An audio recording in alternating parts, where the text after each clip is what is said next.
Bon, écoutez, moi je suis très contente parce que le Seigneur, il a exaucé mon vœu. Il nous a délivrés du joug de Jean-Baptiste. Un tyran, je vous dis un tyran. Bien sûr, dans le village, on disait que c'était un gentilhomme, gentil et tout. Mais moi je vous dis que c'était un tyran parce que quand il était à la maison, il fallait voir. Hein. Alors moi je les comprends, ces Jacobins et puis les Girondins qui veulent supprimer les oppresseurs.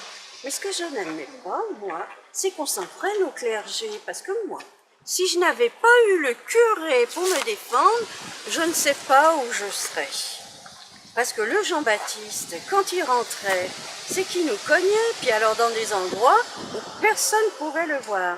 L'autre jour, il est rentré complètement saoul. Je l'ai entendu là, il s'en est pris après la servante en la traitant, ouais, c'est bonne femme, ça sert à rien et tout. Il est arrivé complètement aviné.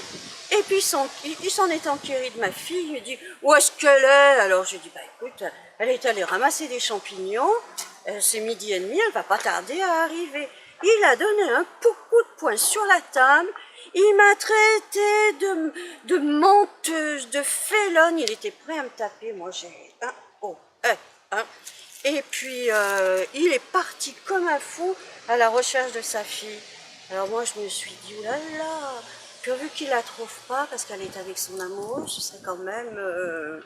Et puis une chose est sûre, c'est que je bénis celui qui s'en est débarrassé de ce Jean-Baptiste, de mon mari, et j'ai pas du tout envie qu'on le retrouve.